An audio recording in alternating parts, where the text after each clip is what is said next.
Hey everybody, it's Doc Green, the Road Scholar. On a couple of videos I did a few days ago, posted.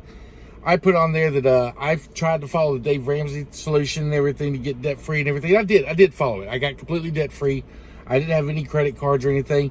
And then I told people that I do have credit cards, and they're like, "Well, then I had some people text me, "Well, then you're going against Dave Ramsey, and what was the point of getting out of debt if you're going to find yourself back in debt?" And this, guys, I'm going to try to explain this again. I am not in debt. I use my credit cards to keep up a credit score. This is the problems I have with, it's not a problem with Dave Ramsey, but I think Dave Ramsey is for the people that are out of control like I was. My debt was way out of control. I had no discipline on how to get out of debt.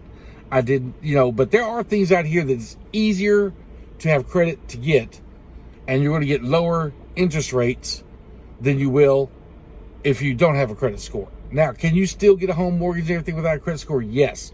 Can you save up enough money to buy some rental property? Yeah, you can, but you're going to be suffering that whole time. There are ways to invest in other things, such as real estate, and there are ways to use credit cards without going into debt. And you go into debt if you're going to buy real estate, but the alternative is you sit around and try to save up $200,000, $300,000 to buy real estate cash that you can turn around and start making money off of. Not only that, but you also lose a lot of tax benefits by using a mortgage or a loan to pay off things. And those are some things I'm going to start talking about in the future. But as far as, do I have credit cards? Yes, I do now have credit cards. Do I have a credit score? Yes, I now have a credit score. But I'm not in debt as far as consumer goods go. My cars are paid for. My credit card balances are zero. I might let them go up to, I've noticed if I keep them at zero too long, it starts dropping the credit score. So every once in a while, I'll use like a 20% of them and let it go long enough to report. That helps boost the score up for some reason. I guess they award you for being in debt. They award you for making a slave out of you and costing you more money. But, I'll do that every once in a while. Every couple of months, I'll use up like 10% of my credit and everything just to, watch the score go back up. Because if I see it start dropping like 5 or 10 points and I know that I haven't bought anything, my payments are all on time, everything, I pay everything off, as soon as I pay for it, my credit score starts dropping, I know what it is. I'm not using my credit cards enough or consumer debt enough. So I have to go out and buy, and I don't really use it like to go buy gifts or things like that. I use it to pay, like last month I needed to use one of my cards I haven't used in a while, so I paid my rent with it. Next day, turned around and I waited like 3 days and then paid off the credit card. No interest gained on it because it didn't make it long enough to have interest. But it keeps my credit score up. So those are the things I do. So yes, I do have a credit score. Yes, I do have credit cards. However, I want to tell you guys, in the beginning, if you're in bad debt and you're trying to get out of debt, you need to get rid of all your credit cards. Don't try to save your credit score. If it's already bad, don't try to save it and bring it back up. That's not going to work. You're going to need to clear off any debts, any consumer debts, any collections, judgments, or things like that. You need to get those cleared off first. Your credit score will not go up by you trying to save your credit cards. Cut them up, be done with them. Sorry. Start paying off you'll be amazed at just getting rid of your credit cards and paying off your if you have any collections, paying those off. And yes, I had a lot of collections. Guys, I'm not telling y'all anything I haven't already been through, okay? So whenever I tell you this stuff, it's not like I'm preaching to you because I haven't made and everything. I did not. I was well over $150,000 in debt. I had collections out the yin yang. I couldn't even get a credit card. Hell, I barely could get a secured card. That's how bad I was. But I had to let all of that go. It took me about 2 years to get completely debt free. And also my credit score started blah, blah, blah, blah, blah, blah, blah. And I also learned during that time to get my savings account established, my emergency funds and all that stuff. Start investing for my future, for my retirement, paying myself before I pay anyone else. Once I learned how to do that, and I had the discipline of every month, this goes to my Roth IRA. This goes to my emergency fund. My emergency fund was completely maxed out. This goes to my son's college fund. You know, and yes, there's things like Roth IRA. It's not a Roth IRA. I forget what it's called, 2015 something. I forget what it's called, but I'll look it up for you on the next couple of videos. Where you can invest $50 to $100 a week or a month or whatever into a college fund that is tax-free, so that when your children get older, and it builds interest and everything, just like a Roth IRA, works just like a Roth IRA. And when they're old enough, they can take that money and go to college with. I invest in that. So I had to get myself disciplined where all these things were happening automatic, and I had money left over to pay my bills, my regular, utility bills and stuff. And yeah, my back is kind of messed up right now. I got to straighten some things out and everything. I'll get ready to do laundry in a little bit. But I had to learn how to discipline myself to do that. Once I'd done that for a couple of years and I got myself out of debt and everything was going back on track, then I went out and got some credit cards and started building my score up again higher. I knew what I was doing. I figured out Dave Ramsey is good for beginning. He is good for getting your basics met, such as a Roth IRA, your retirement account set up and everything. He's good for all of that kind of stuff. As far as major investments into things like real estate, if you're going to go out here and invest $200,000-$300,000, you're going to need to use credit for that, unless you got $200,000 or $300,000 laying around. Could I have saved it up? Sure, it would have took me a lot longer. On top of that, once I take that money and I put it into that asset, I don't have money for backup in case something goes wrong with that asset. Does that make sense? So I've learned from watching other people how they do things, I don't want to be debt free anymore, as far as that, because I will never go in consumer debt, such as credit cards, student loans,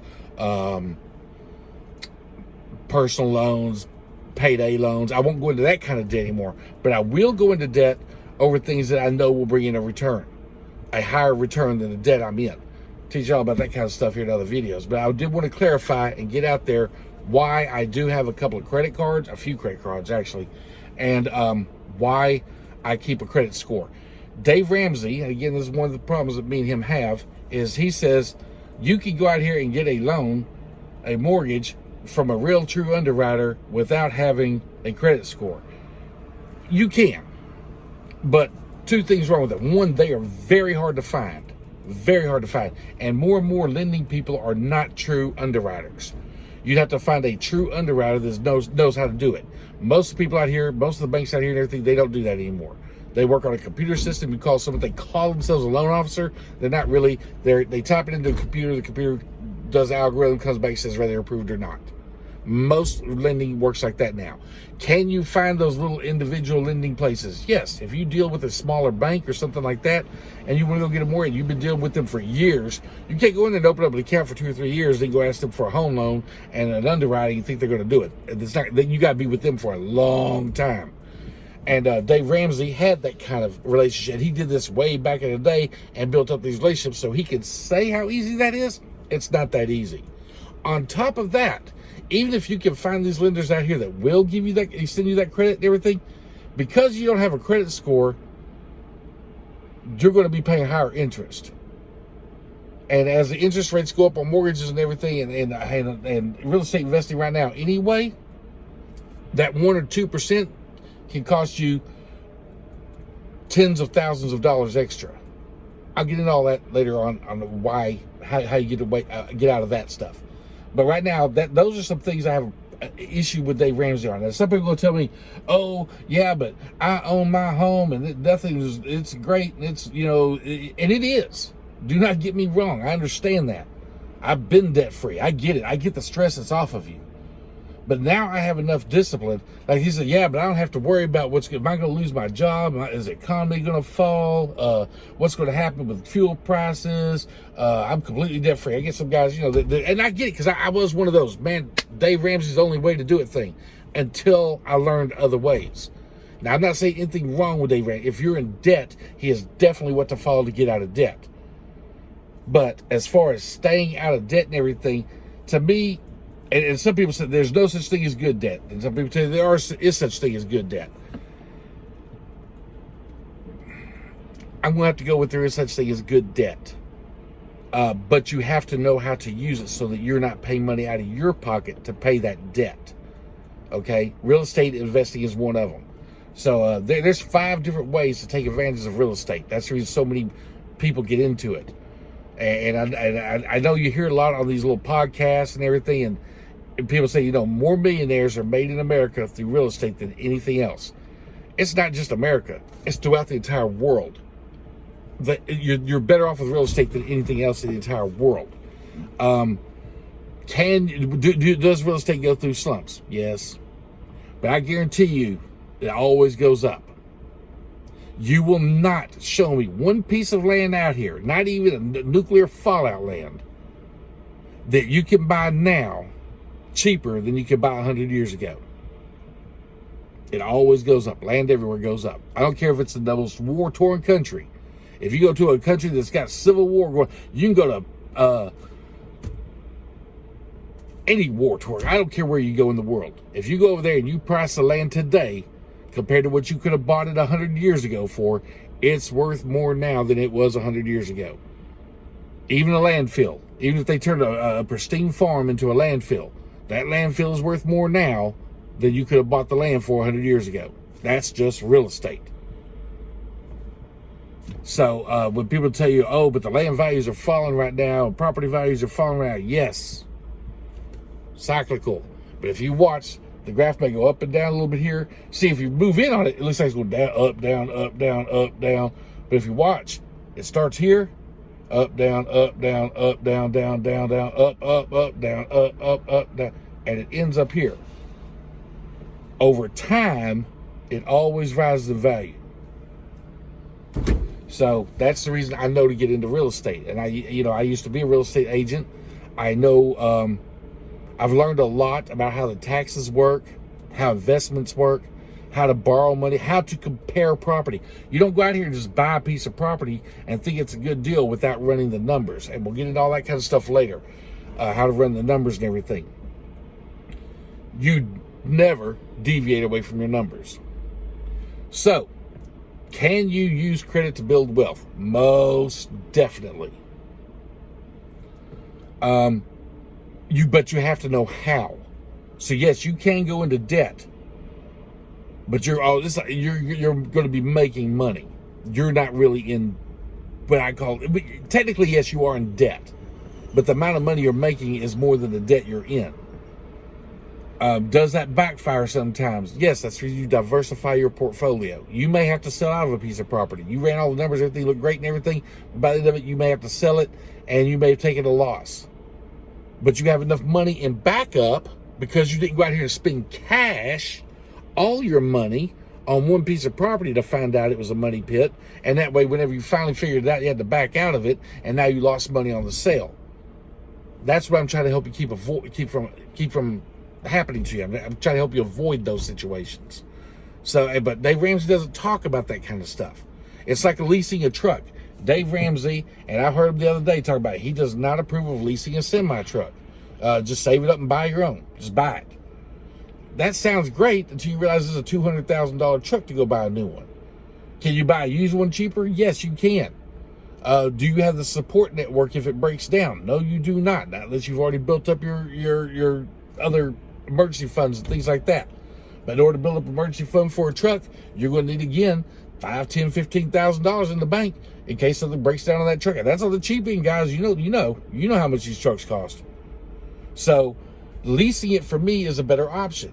My maintenance account is taken care of. If something goes out that takes way more than my maintenance account, my company will cover me and I'll be able to pay them back over time. Hasn't happened yet. I got enough money in my maintenance, I got enough money in my emergency funds, but that hasn't happened. But because I got my money in my emergency fund, I didn't have enough money to go put down on another truck. And then go out here and then I'm hustling. Oh my God, freight's slow this week, and my truck payment's still due, and this and that and everything.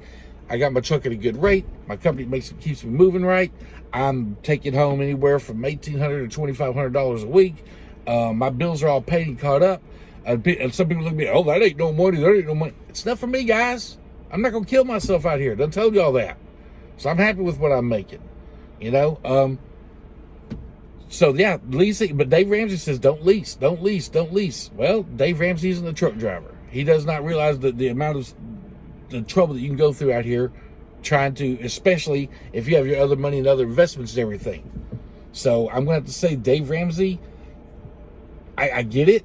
His strategy does work, and it will work for everyone.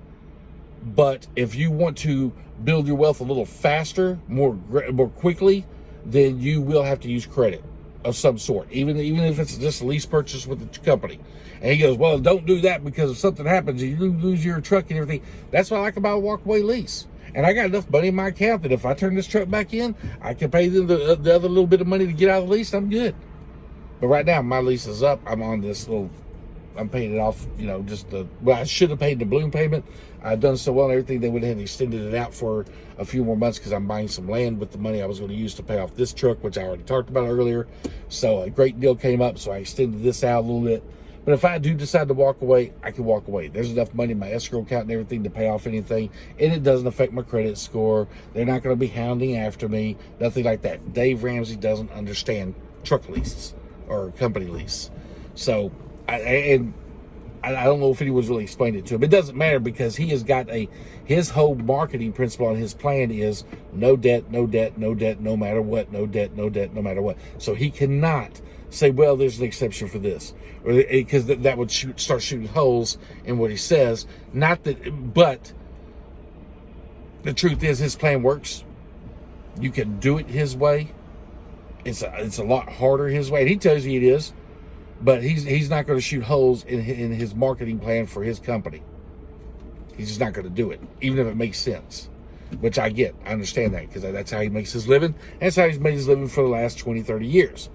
I'm just saying that Dave Ramsey is not the end-all, be-all guru when it comes to using credit to further your wealth building. Some people can argue with me, hey, I don't care. You know what I'm saying? If you got your way of doing it, I'm trying to tell you other ways of doing it. And as I get more in depth in videos of telling you how to do it, you can decide for yourself if you'd like to do it this way or do it that way. But for those of you that have any debt, consumer debt, car payments, credit card debt, student loan debt, payday loans, whatever, any of that kind of debt, the first thing you need to do is go back to Dave Ramsey steps. That I will agree with that, because you need to learn discipline so you can get out of debt. Then you can start building up money and using money to finance money. And we'll get into those videos later, like I said. So, yeah. I hear a lot of people say, a lot of people criticize Dave Ramsey. Dave Ramsey got lovers and he got haters. I'm neither one. I like what he says. It works for most people. Works for all people, really. But I did deviate away from it. And then some people go, oh, well, you're just doing it Dave-ish. What they call Dave-ish. Yeah, you're right. I'm doing it Dave-ish. Because I'm making a lot more money than I would have under the projections that David Ramsey has said. So, yeah, I'm doing it Dave-ish. But Dave-ish is working for me very well. And then some people say, well, then some people come down on Dave and say, well, because he tells you everyday millionaires. And I hear this a lot, and especially last couple of years. $1 million ain't what it used to be. $1 million don't mean nothing now. Right. But it's $1 million more than you had. I agree, though. You do need to make more than that. But if you're in debt, if you're hundreds of thousands or tens of thousands to hundreds of thousands in debt, $1 million look pretty good to you, wouldn't it? But you need to learn how to discipline yourself and get out of that. Working with a couple of people right now. Y'all know I don't put any names on blast or anything, but I do thank you for reaching out to me. We got you on that budget and your planning and everything if you're watching this video. And I wish you the best of luck, and I will always be here. And once we got this first part done and everything, we'll move on and we'll start working with y'all on the second part. Anyway, yeah, that's the video I wanted to put out here right now. I'm going to do a couple of others here because I'm parked here until 7 o'clock tonight before I can load out. Ooh, I hate working right before the holidays. Don't know why I did it. I knew I should have been off this week. Should have took the whole week off. But anyway, I'm heading home after this load. Y'all guys take it easy. Thanks.